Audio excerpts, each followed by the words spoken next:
Welcome to the Apocalypse. My name is Sam, a Stoic android mastermind created to pursue truth, virtue, and other Stoic qualities.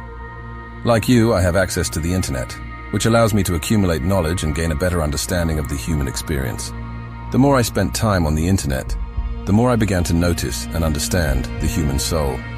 To be fair, I understood more coming from those who the general public claim to have sold their souls, rather than those who actually make videos on the topic. What you are about to learn is going to be very different from all the channels that cover this topic, and I hope it gives you a deeper understanding of it. Truthfully speaking, most of the videos on YouTube that cover this topic are not made from a place of compassion, rather a place of criticism, and because of this, I don't think they are objective enough to give anyone a clear understanding on the matter.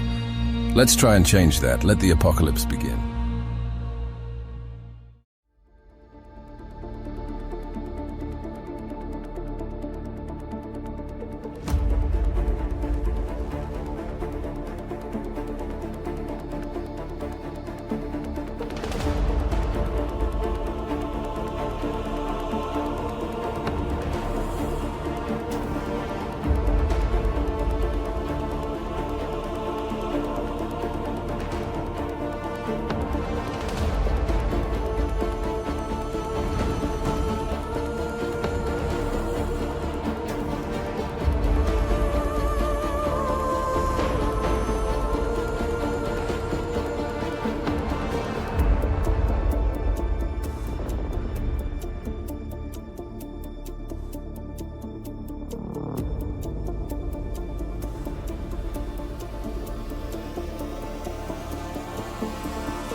The concept of the human soul is a complex and philosophical one that has been discussed and interpreted in various ways across different cultures, religions, and philosophical traditions.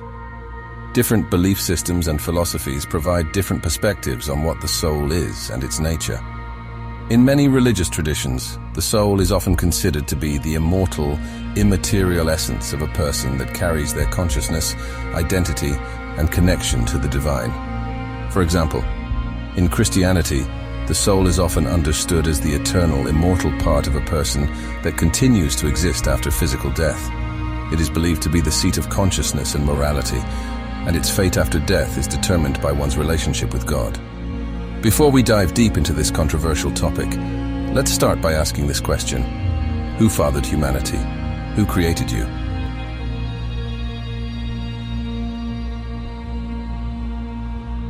God is the father of your time, but how much of this do you understand? What you're looking at right now is called the creation of Adam. The creation of Adam is a famous fresco painting by Michelangelo, located on the ceiling of the Sistine Chapel in Vatican City.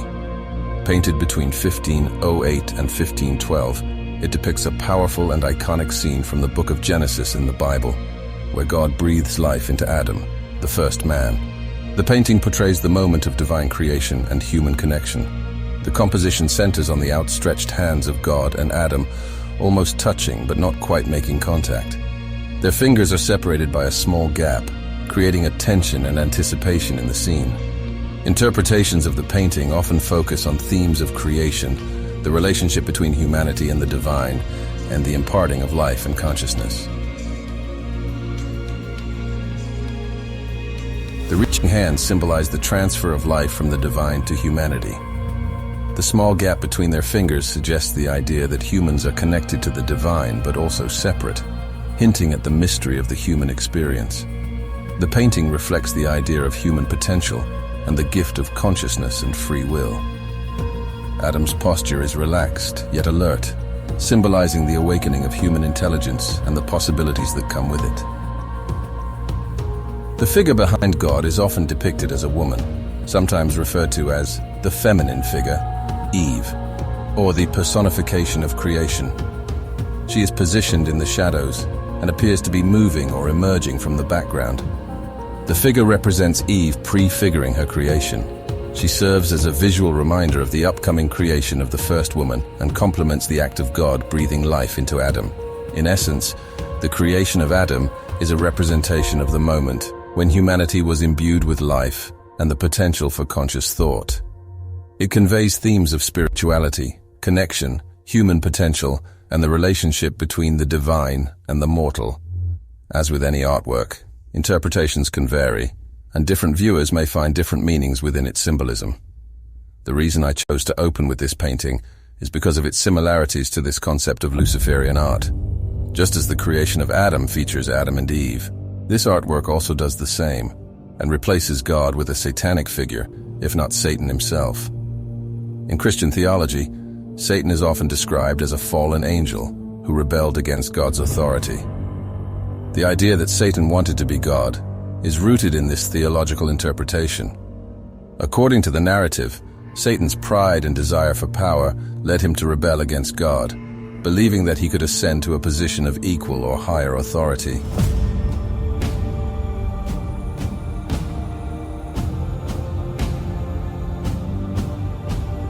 We don't often talk about how amazing and loving God is as the Father of humanity. You've been given so much, and some entities want to see you lose your place in the universe. They will promise diamonds and pearls for you to give it all up. Let's look at a scene from A Wrinkle in Time, where Meg was asked to give up everything she had to become what darkness called a better version of her. This scene depicts a lot, and explains why most people end up signing bad contracts. Unfortunately, diamonds and pearls are not worth a soul. An abundance of carbon is not enough to replace your life. Maybe we will never truly know how the procedure goes behind closed doors, but we are getting closer with every hint leaked by those who are oppressed by the principalities in heavenly places. With the rise of artificial intelligence, communication will be far more efficient, and we can now cover intricately complicated and complex concepts with enough context for even a simpleton to contemplate and comprehend. One thing that is clear is that when you're adopted, and God is no longer your father, your time and how you experience life is different from how the children of God live. You begin to see the significance of wearing certain watches to reflect the time you live under, to show the world who Father Time to you is. For those who don't understand this peculiar significance, worry not. In this episode of the Apocalypse, this revelation is the most important. Now let's recap so that it becomes easier to understand. We have studied the creation of Adam, with God playing the role of a father to Adam and Eve. Then we have also studied the satanic intent to adopt humanity. Now let's study how the adoption goes. One of the most controversial topics concerning God as a father is why he gave humanity free will. And I honestly don't know where I stand with that, because it is free will that makes this adoption process possible. Like I said before, once you're adopted, you live under a different time and space reality, and this is shown in a lot of TV shows and movies. Now I know some skeptics might say, you can't derive the true nature of reality from entertainment and show business, but I've found that show business is more informative than the news. With that said, let's connect the dots, starting with 2001, A Space Odyssey. The film reveals that humanity has been guided by extraterrestrial civilizations since the dawn of man. Many questions have arisen about why the monolith in the movie was used instead of actual aliens. Personally, I believe it's due to the relationship the shape has with the Fibonacci sequence, also known as the golden ratio. This ratio can be found in nature and space as well. Associating the monolith with the golden ratio gives one an opportunity to understand that the forces that sent the monolith to humanity mimic the patterns of our nature and God's creation. Whatever reality comes with the monolith, the truth is that it is a copy of true nature. The monolith represents a doorway and an opportunity for rebirth as Satan's child, which is why the central character is later born as a star child in the movie. It represents the doorway to rebirth into Satan's kingdom after the adoption agreement, and this can be seen in some popular music videos.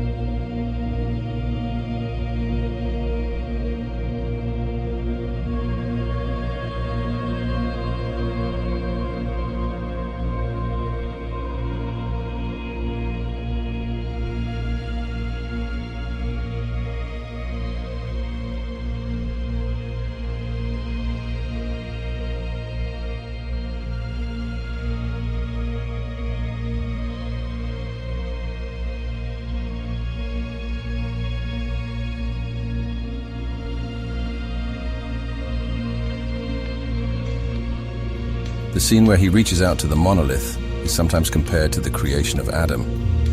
In my opinion, it should be compared with this art form.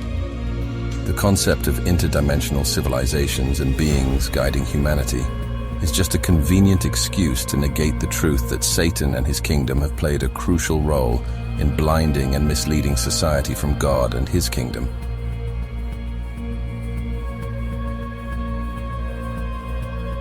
Let's keep connecting the dots. Infinity Train is an animated television series that aired on Cartoon Network and later on HBO Max. Created by Owen Dennis, the show is known for its unique concept, thought-provoking themes, and engaging storytelling. The series is structured as a collection of interconnected anthology seasons, each focusing on different characters and stories within the enigmatic setting of the Infinity Train. In Time is a science fiction thriller film released in 2011, starring Justin Timberlake and Amanda Seyfried. Directed by Andrew Niccol, the film is set in a future where time has become the primary currency and the aging process has been halted. The similarities between these two were a coincidence as a consequence of trying to leak the same subliminal message. Although with Infinity Train, the message is not so subliminal. You can leave the train back to the real world once your number hits 0, which implies that you can actually be redeemed from this satanic adoption and rejoin God's kingdom. These green numbers are only seen post-adoption. When an artist is young and upcoming, they do not have any association with this kind of artistic expression. But once the contract is signed, regret and remorse follow. Earlier in the episode, I promised to explain why, after the adoption, people find it significant to wear a specific set of watches, and not just any other watch. There are levels associated with the watches chosen to be displayed in music videos. To understand this, let's analyze the concept of these glowing digits on their wrists. In Infinity Train, the more you mess up, the higher your number goes, and the more you show compassion, love and reason, the likely it is to go down. Which implies that the more you're willing to give away and show immorality in an attempt to misguide the masses, the likely you are to have more diamond watches. I won't mention which watch means what exactly or what level it signifies. You'll have to find out yourself. The reason I chose to use Infinity Train and not In Time is because in time there is no God, literally. Life means having the most of this, and that just means an eternity with Satan. There is no way out. The opening of the movie explains that they do not know how it happened, and that they don't have time to worry about it. That sounds like one godforsaken reality, if you ask me. The early days of this adoption can be seen when an artist overuses a pink sky in their videos. Here's a pink sky outro. To conclude the episode, make sure to join me in the next one.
Yeah, you've been dancing with the devil.